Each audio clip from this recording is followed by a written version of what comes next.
평안하십니까? 오늘도 이 시간 말씀 통하여서 하나님의 그 거룩하심을 더욱더 알아가고 또 닮아가는 시간 되기를 소망합니다. 오늘 우리에게 주신 말씀 출애굽기 22장 16절에서부터 31절까지 말씀입니다. 제가 읽어드리도록 하겠습니다. 사람이 약혼하지 아니한 처녀를 꾀어 동침하였으면 납폐금을 주고 아내로 삼을 것이요. 만일 처녀의 아버지가 딸을 그에게 주기를 거절하면 그는 처녀에게 납폐금으로 돈을 낼지니라. 너는 무당을 살려두지 말라. 짐승과 행음하는 자는 반드시 죽일지니라. 여호와 외에 다른 신에게 제사를 드리는 자는 멸할지니라. 너는 이방 나그네를 압제하지 말며 그들을 학대하지 말라. 너희도 애굽 땅에서 나그네였음이라. 너는 과부나 고아를 해롭게 하지 말라. 내가 만일 그들을 해롭게 함으로 그들이 내게 부르짖으면 내가 반드시 그 부르짖음을 들으리라. 나의 노가 맹렬함으로 내가 칼로 너희를 죽이리니 너희 아내는 과부가 되고 너희 자녀는 고아가 되리라.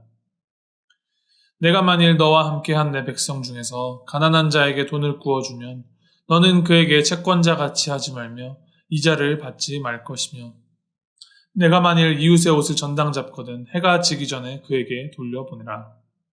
그것이 유일한 옷이라. 그것이 그의 알몸을 가리러 옷인즉 그가 무엇을 입고 자겠느냐. 그가 내게 부르짖으면 내가 들으리니 나는 자비로운 자임이니라. 너는 재판장을 모독하지 말며 백성의 지도자를 저주하지 말지니라. 너는 내가 추수한 것과 내가 짜낸 집을 바치기를 더디하지 말지며 내 처음 난 아들들을 내게 줄지며 내 소와 양도 그와 같이 하되 이래 동안 어미와 함께 있게 하다가 8해 만에 내게 줄지니라. 너희는 내게 거룩한 사람이 될지니 들에서 짐승에게 찢긴 동물의 고기를 먹지 말고 그것을 개에게 던질지니라. 아멘. 내가 거룩하니 너희도 거룩하라. 이스라엘을 구원하신 하나님께서 이스라엘에게 이 율법을 주시는 이유를 한 문장으로 요약을 하자면 이 말씀으로 요약할 수 있습니다. 하나님께서 요구하시는 거룩은 단순히 하나님의 성전에서만 또는 하나님께 예배드릴 때만 지키고 이루어져 나가는 것이 아니라 우리의 실생활 삶의 구석구석 순간순간마다 하나님께서 세우시는 그 율법을 생각하고 또 준행함으로 그 거룩을 지켜나가야 하는 것입니다. 그 원리를 담은 세부 내용들이 오늘 말씀에 기록되어 있습니다. 이 오늘 말씀과 같은 구약의 율법들, 오늘 우리가 어떻게 지켜야 할까요? 쓰여진 그대로, 문자 그대로 다 지키고 살아야 한다라고 주장을 한다면 우리는 그렇게 살아갈 수 없습니다. 정말 다 그대로 지켜서 살아야 한다면 돼지고기도 먹어서도 안 되고 합성섬유로 만든 이 옷도 입어서도 안 되고 예배를 드리는 것이 아니라 희생제물을 가지고 하나님의 성전으로 가서 하나님께 제사를 드려야 하겠죠.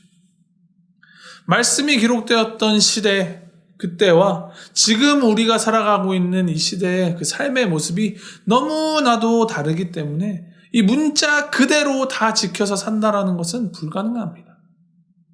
그렇다면 이 율법들이 전혀 필요가 없다라고 말할 수 있을까요? 절대 그렇지 않습니다. 올바르게 이 말씀을 받아들여서 거룩하게 살아가는 것은 문자 그대로 이것들을 다 이행하는 것보다도 율법 안에 담긴 하나님께서 이 율법을 주시는 의도와 목적을 읽어내고 그 원리를 우리 삶에 적용하여 살아가야 하는 것을 의미합니다. 그러한 방향으로 오늘의 말씀이 무엇을 의미하는지 우리는 잘 생각하며 묵상해야 할 것입니다. 첫 번째로 16절에서부터 20절 그리고 31절 말씀을 보면 이 말씀들은 우리를 하나님의 거룩으로부터 멀어지게 하는 그런 근본적인 행동들을 멀리하고 척결하여서 하나님 앞에 성결함을 지켜야 한다라는 말씀입니다. 결혼 외의 정사, 짐승과의 행음, 우상숭배, 이러한 죄들을 범하지 말아야 한다라는 금지의 율법을 주십니다. 특히 18절부터 20절까지 기록된 죄들은 반드시 죽여야 하는 죄로 기록하고 있습니다. 개인이 범하는 죄이지만 공동체가 나서서 그것을 제거함으로 공동체의 성결함을 유지해야 한다라고 할 만큼 그 죄를 범하지 않는 것이 정말 중요합니다. 우리의 삶의 행동이 쾌락이나 개인의 이익을 쫓는 그 죄를 짓지 않음으로 거룩함을 잃지 않아야 한다라는 말씀을 주시는 것이죠. 두 번째로는 이 손에 쥐고 있는 것들을 놓아서 베풀라라는 말씀입니다. 21절부터 24절 말씀은 이방 나그네를 압제하지 말고 과부나 고아를 괴롭게 하지 말라라고 하십니다. 외국인과 과부, 고아는 성경에서 말하는 대표적인 사회적 약자들입니다. 그들이 처한 상황으로 인하여서 그들의 능력이나 어떠함에 관계없이 소외받고 천대받는 자들의 대표입니다. 그러한 약자들을 괴롭게 하지 말라라는 말씀을 하시며 그들을 돌아보라, 베풀라라고 말씀하십니다. 22절에 가난한 자에게 돈을 구워줄 때 이자를 받지 말라. 또 그 저당 잡았던 것을 옷을 돌려주라. 밤이 되면 돌려주라라는 말씀 또한 이와 일맥상통하는 말씀입니다. 약한 자들이 약점을 쥐고 그것으로 이익을 취하지 말라 하시고 아무리 그것이 정당하다 하여도 그를 끝까지 몰아세우지 말고 자비를 베풀어 주라라는 말씀이죠. 28절, 29절, 30절은 이제 하나님께 드리는 것을 아끼지 말라라는 말씀입니다. 그러니까 이 열거된 말씀들은 내 손에 쥐고 있는 것들을 손을 펴서 내려놓음으로 거룩을 실천하라라는 말씀인 것이죠. 하나님께서 우리에게 바라시는 거룩은 우리가 더러운 것을 만지지 않는 행동, 그것과 더불어 우리 손에 쥔 썩어질 것을 내려놓는 행동, 이 두 행동이 함께 병행되어야 합니다. 어느 한쪽만 실천한다고 거룩한 삶이 아닙니다. 두 개가 함께 가야 하는 것입니다. 죄를 멀리하고 또 사랑을 실천하는 것. 특히나 약한 자, 소외받는 자들을 돌아보며 또 하나님께 드리며 악과하지 않는 삶. 그런 삶을 살아가는 것이 우리가 따라야 할 거룩의 모습입니다. 그 외형이나 방법은 다양할 수 있습니다. 중요한 것은 그 모습과 그 방법의 뿌리, 그 목적과 의도가 하나님의 마음과 합해야 한다는 것입니다. 이를 기억하며 하나님의 의, 하나님의 사랑, 그 하나님의 거룩을 쫓아 살아가며 매일매일 예수님 닮은 삶 살아가는 우리 모두가 되기를 주님의 이름으로 소망하고 축복합니다. 우리 함께 기도하시겠습니다.